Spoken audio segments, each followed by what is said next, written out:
Good afternoon, ladies and gentlemen. I'm Richard Morco.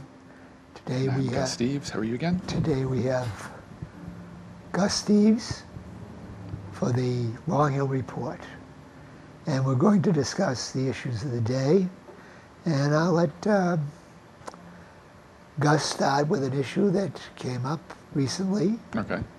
Well, we kind of started talking. It's one of those circumstances where, as we were talking to Drew a minute ago, that sometimes you ought to see this stuff before we actually go on, because that's where then we have to get back into the flow again.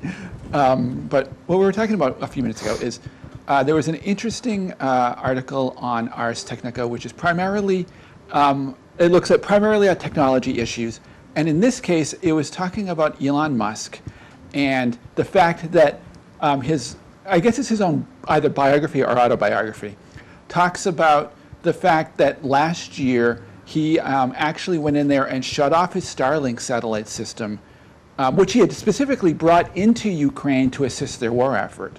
But he shut it off when the Ukrainians were trying to go. Background what Starlink is for. Oh, it's basically it allows the Ukrainian system to attach to the satellite internet system, and basically it allows them to attach into, as I understand it, attach into the global GPS system, among other things. And so anyway, the Starlink system, the Ukrainians were trying to use the Starlink system to send one of their drone submarines to attack the Russian Navy in Ukraine, in Crimea. And somehow he got wind of it and he shut it off so that their drone sub ended up basically just running aground harmlessly. And he specifically wrote that he had done so because he had spoken to Moscow about the fact that if they were attacked in that kind of a way, the Russians would very likely start using nukes. They would probably have started using tactical nukes, but that would not stop in Ukraine. Well, probably not, I would think. I mean, that's what almost everybody says. You start using tactical nukes. There's no real difference between tactical nukes and strategic nukes except in size and how far they can fly, really. So it would be a moot point within, a day, probably. So anyway, so he shut the Starlink system off. The Ukrainians screamed and yelled and wanted him to turn it back on. And as of at the end of the article, from what I was reading, the Pentagon took over several hundred of them, and now they're controlling, I don't know how much of the Starlink network, but they're controlling a significant part of it, which says a lot, that specifically because they didn't want Musk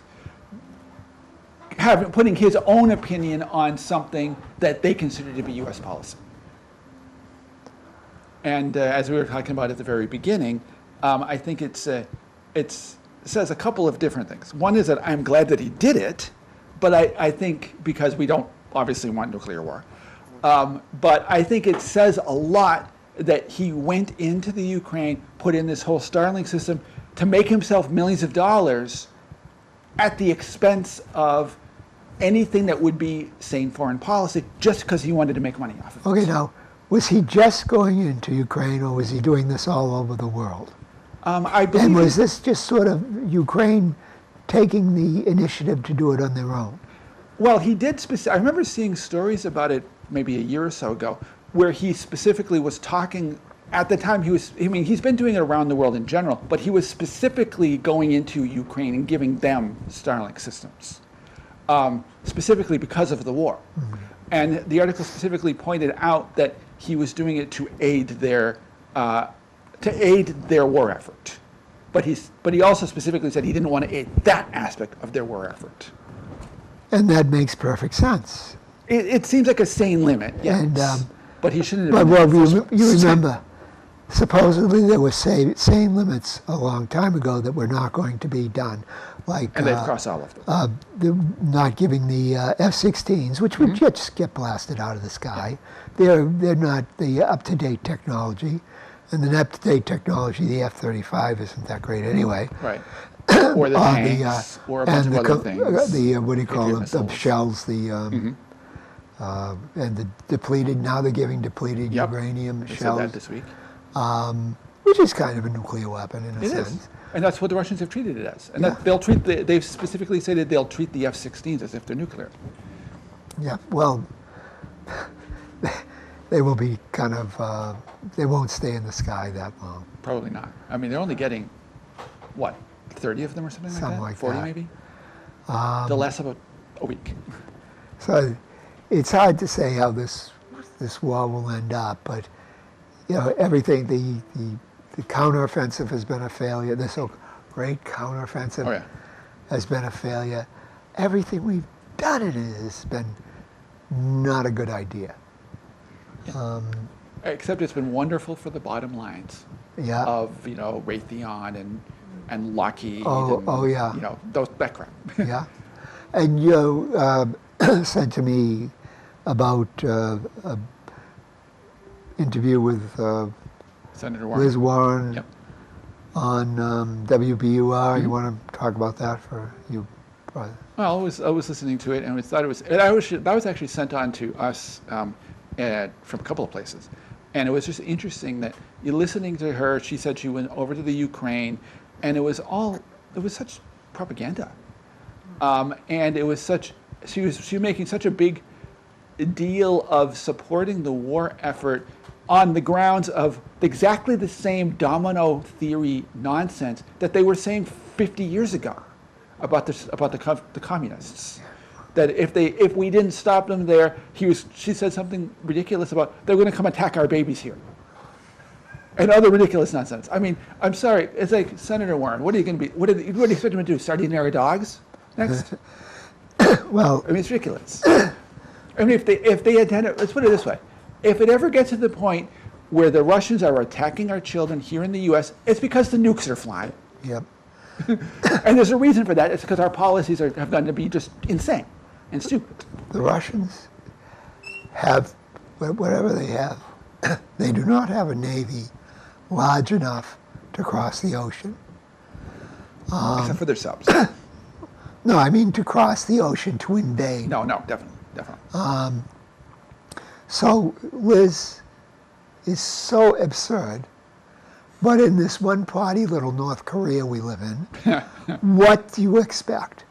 I mean, her opposition when she first ran, what's his name, Brown, he was no prize. No. Wasn't any worse than her, but he wasn't a shining star in any sense. But this woman, it leads you to understand how she got elected. First of all, she's an affirmative action. She claimed affirmative action to get into the Ivy League. She'd be probably at East Overshoe State teaching croquet or something if she hadn't got into the Ivies. And by lying, essentially lying, she's claiming, oh, come on. You have such a, just looking at you, you have only oh, my grandpa or somebody, he looked Indian. Okay.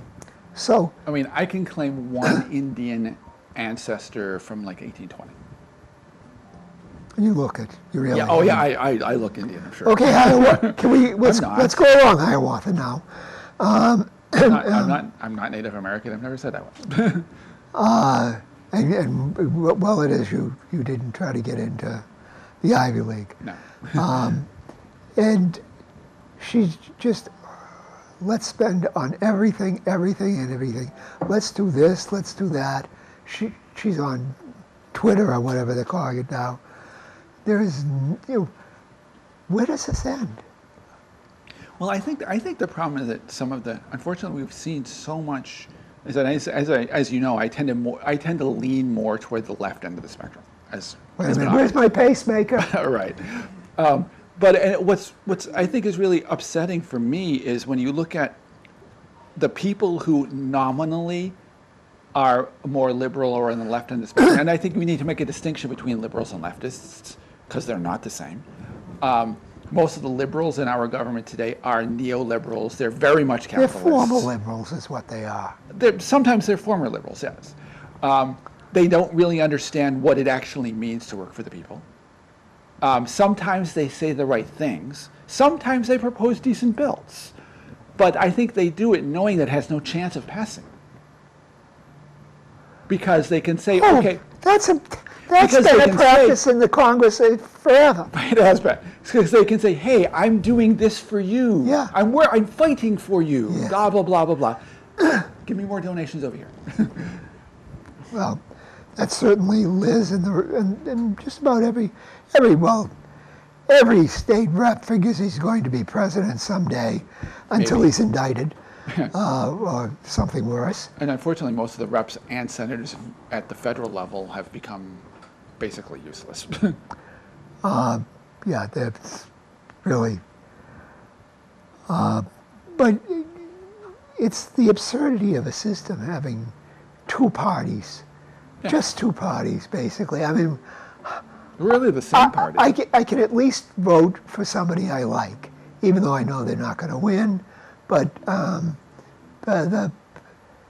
the two parties, even if they're different, which in some aspects they might be, you're getting a choice between A and a choice between B. Choice between Tweedledee, and choice between Tweedle. And it never changes. No.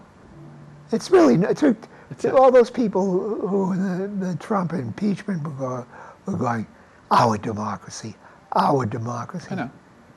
It's not our democracy. It's their democracy. Yeah, and it will continue. And they know it.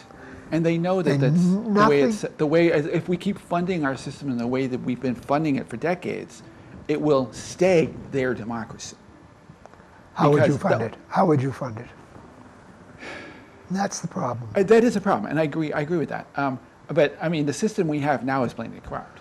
Absolutely. So, quite honestly, almost anything would be better than this. You know that guy who did, provided we don't have a war. you know that guy who does the videos that he goes in and his name O'Keefe or something, Which one? James O'Keefe or something, I don't know. I recognize the name. he He used to be a goes in- libertarian candidate for something, wasn't No. he? No. He goes in and he gets into a place and they interview somebody and they don't know they're being interviewed. Oh, that thing. Okay. And Right. he had somebody from BlackRock. And the guy says, "You can buy a senator for, I don't know if he said $56,000. It's the easiest thing Oh, I'm to sure. buy a I'm sure it senator." is, yeah. He's got the guy on it. It's nothing will ever come because BlackRock is essentially owning America. Oh, yeah.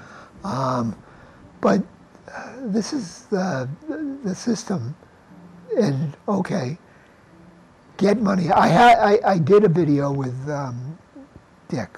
Mm-hmm. I had spoken with him before, and I've also written about it. And when I first said it to him, he said, "That's crazy. That's crazy. And they said, "You got to do a video on this." Mm-hmm. And it's basically the idea that we buy these candidates. Somebody buys them and puts up all the money, and Right. it's not decided fair in any way. And you know what? The people can't really decide between two of them. The two of the body, because the what do you call it? The media is now goes in full bore on them. Sometimes. And tells them how to vote, says the worst things about one of the candidates and the best things about the other, whatever. Well, sometimes, or it's an issue that they will only say this much of the truth, and they'll ignore Fair. all of these issues Fair over enough. here. So that system is what we have, Unfortunately.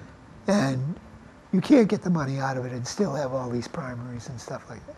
I agree. So what was my suggestion? I said, what can people do? A person, your average Joe, can't know about the Federal Reserve and how its machinations. It can't know really about military policy Right. and all the other things, and about any of the really, really technical stuff. Even people who are, some are kind, I have friends like doctorates in anthropology and stuff. They're not going to be able to discuss the Federal Reserve. No. They'll be able to discuss it on the same level I can, Yeah. and I'm interested. Right. But they're not get into the weeds. What can we do about this? Well, what can the average person do? I can say this about West Brookfield. One of the most painful things I do, and you don't feel this, is go to the town meeting, because it goes on too long. But I know the people in the town. I know who's running, who could run for office, who does a good job, Right. who doesn't do a good job. Right. Could I vote for, in a meeting, the best person among us, man or woman? Could I help to choose that as the best person? Hopefully. Now, Theoretically. that's something you can do. Yeah. So what we get so many electoral votes in a state.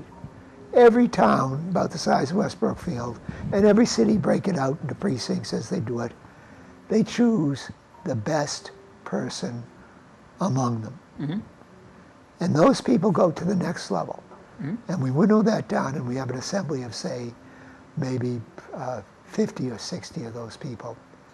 And they choose the best among them. For how many electors do we have? We have 12 or 11 or something. In Massachusetts? Yeah. I think it I might be think it's 11. 11. And they choose the 11. They choose, and we're asking them not, your duty here is to choose the best among you, not the smartest. Well, we like a level of intelligence, but not the richest. Mm-hmm. Well, I think that would be, No. that would be, how, the question I would immediately come to mind is, how would you ensure that they're choosing the one who is How do you the ensure what we're best choosing now? representative of the people Well, themselves? that's why as you have a opposed whole. to- That's why you have a whole caucus. You say it's a Saturday for the first one. Anybody can come, and a lot of people wouldn't come. Fine, I'm okay with that if you don't want to do this. Mm-hmm. And it is, everybody gets together and they talk it out for the whole day. Yeah, They caucus it for the whole day. it's basically an old town meeting. Then, The yeah, original and way of your doing it, only your only job is to pick the best person among you. Then the next level, they go Do for a that. whole They do day, that, yeah. and then you get the number of your electors, Mm-hmm. and they choose among them. Nobody, they choose when you get all of them. And you put them all to, say, I don't want them in Washington because nothing good happens there, but put them, say, in East Overshoe, North Dakota, or wherever they will get together, and they will like the College of Cardinals. Mm-hmm. They're separate from everybody, and they work. Who is the best person in the country? And they can invite anybody to interview. But running for office is a joke. Well, it has become a corrupt joke. I agree Yes, with that. it is. But the question is, then, how do you? I don't suppose that that kind of a system would be any worse than we have now. Well, you're getting a winnowing down and getting, and I hope it's actually not just theoretically, the best people, higher than the level of discernment of the average Joe. Or in June. theory. Or Judy. Yeah, well, in theory. But no, I would say yes, exactly. You couldn't do worse because you've already done it with the theory of the best person to start with. You will have a lot of people not coming because I don't have any interest. Fair enough. You'll get, in the level of people all the way along, you'll get maybe not Einstein level, Mm-hmm. but you will get a higher level of selector. And you can't. I mean, Maybe. but the question how would is, it not if be? you- How could you not with the? Well, let me finish. Think about it for a second, though. I mean, the problem is if you are, unless you are figuring out some way to get everybody involved, which granted is almost impossible. No, I'm not figuring out a way to finish. get everybody Let me finish. involved. Let me finish. Then you are guaranteed that you are going to miss some talents that might really benefit everybody. Okay, the people who don't want to involve. If they don't want to be involved, then obviously they don't want to be Then involved. I get that. I'm not going get to. that. I don't think we should have a dragoon them because we're afraid their talents are being missed. I doubt. I mean, most of us have only a few talents that are better than the average of our life. Like some people are better at math, Some people are just passionate about knowing about history and discerning it. Right. And there's a lot of people who just don't have that interest at all, not saying because they're dullards, but because they just don't care. And There's some that don't, but it's also they But may we also don't be want to- really interested in something else that they do not If they see as won't- connected to if they're the not governance. interested, they're not interested. It's not in there. Why should you? I'm going to make you I'm not be saying a that. genius here. I didn't say that. I'm saying that we may find that there are issues coming forward because ideally, done right, governance should be trying to come up with the best solutions in a whole slew of different areas, correct? No. Why wouldn't it?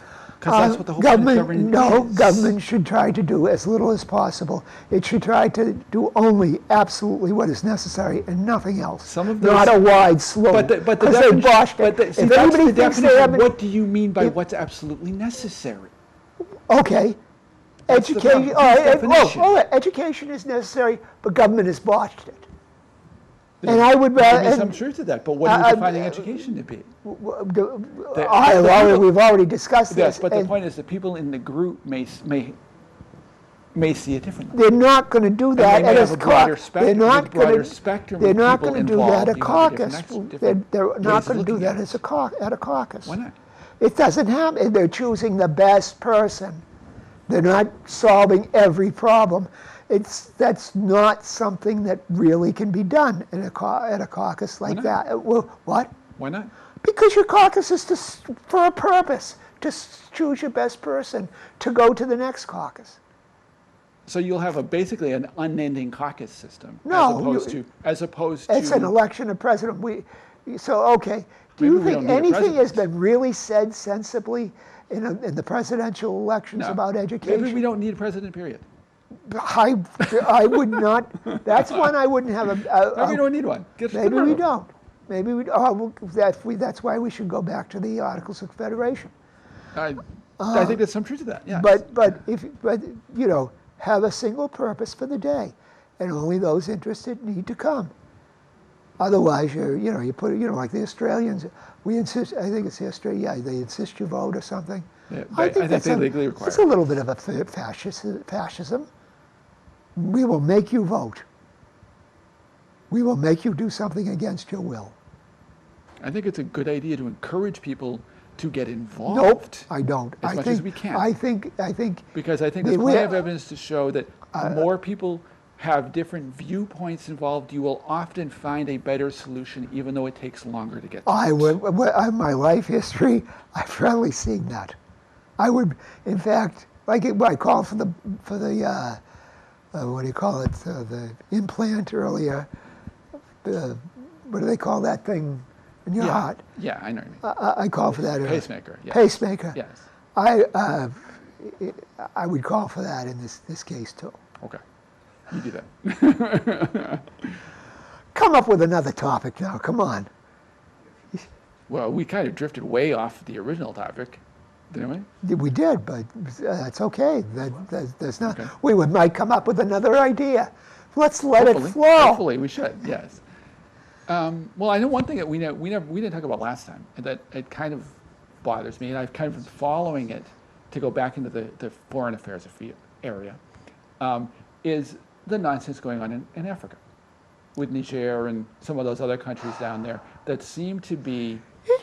Over the last month or so, nothing has really happened, which is probably a good thing. But there's still sort of quiet war drums going on over there. Not so much from our government, more from France and some of the neighboring countries. And it seems to me that this is yet another example of, well, it's a combination of things. It's an example of American ignorance of a place that we, quite frankly, have no reason to be there. We do have forces there. We've got like 1,000 of them. Well, they're there for a reason, but I want you to continue. Well, we are running a major drone base there for partially, they claim that it's being used to fight the West African ISIS branch, supposedly. But it's also there because of the fact that we're trying to protect oil interests, uranium interests, copper interests, and a variety of other minerals, supposedly. The French are there too, for the same reason. And of course, with the French specifically, they get something like 20% of their uranium supply for their nuclear power plants from Niger, because that's the country's major export at this point. Well, I mean, Niger was made famous by Colin Powell. How so? Don't you remember he spoke before the the yellow cake nonsense. Yes, the yellow yes. cake. So this is not a shock that it's all about the resources. Of course it is. And one should be aware that it's colonialism. I know it is. Completely. Absolutely. Of course, we do know, I, as the chairman, chief executive officer, and only member of the Neutralist Association of the U.S., if drafted for president, will withdraw every troop from Niger, Gabon, anywhere they are, and bring them home. But I will also do that from everywhere else. Yeah, we should. Cut and run is my motto. This isn't a matter of, I think it's a matter of bringing them home because we have so much stuff that needs to get done in this country to benefit the American people. And we can use their skills. Building roads and fixing things that have been allowed to deteriorate as the money and resources go to other places around the world and usually just get siphoned off into pockets of people who have way too much of it to begin with. I think I wanted to bring them home just because it's wrong that they're there. I agree. I don't care. I don't care if they build a road here. I just don't want them. I mean, I do hope they build roads, but that's not my purpose. My purpose is that they're destroying the country, our country. I agree with that. But as to saving the money, great. Love the idea. But we have the iceberg of Social Security coming up, which is a lovely thing, I know personally. Mm-hmm. We have that iceberg coming up. We have things that are going to have to change, and it's not just stopping spending defense. No. We can't give everything to everybody, but we can. But no politician. Brazier, a politician, was soul so dead that he doesn't have a pet project that wastes money, or she. Well, I mean, if you think about it, really, that's the problem. Is that the pet projects that waste money are kind of the flip side of the way democracy is supposed to work. That the whole point of electing some of these politicians is to have them do things for the people that elected them. In practice, it ends up being their own pet projects that benefit the people who fund them, not the people who elect them. Which is all my points before, that it's not working. It isn't working. I'm not disagreeing with that. And it's not going to work. I mean, I would extend my system for electing presidents to electing senators too. Mm-hmm. Because, as I mentioned with BlackRock, bought and sold. Oh, but I think they bought and sold the House too. I would use sortition for the House of Representatives. Because who is that? Hank Anderson, the guy from one of the southern states. Were you saying he was interviewing a general or an admiral or something in some House hearing about Guam, about all the troops and bases on Guam. There's like 20 of them, Yeah. And I don't remember exactly what he said, aren't you worried that there'll be too much development on one side of the island and the island of Samoa? That is. Didn't they say that about Taiwan too? No, I don't know, but I know he said it about Guam. Now that's your Congress. Now. Oh, it tipped over a long time ago. It fell into the swamp. Yeah. That was the one thing that Trump said that was true. He didn't do anything about getting rid of the swamp mines. But I could just imagine the general or admiral, whatever, who was talking with Hank on the congressional hearing. Yeah. How he kept the straight. I mean, I have to say, an amazing amount of sang-froid that he kept a straight face and didn't laugh and say, I quit the army, this is it. This is peak absurdity. I don't know how he did it, but if I were a Hollywood agent, I would call him up, right? We can get, you are one of the greatest actors in history. The problem is that at that level, I think it gets to the point where they have been there so long and their system is so convolutedly corrupted that they can't understand it is absurd anymore.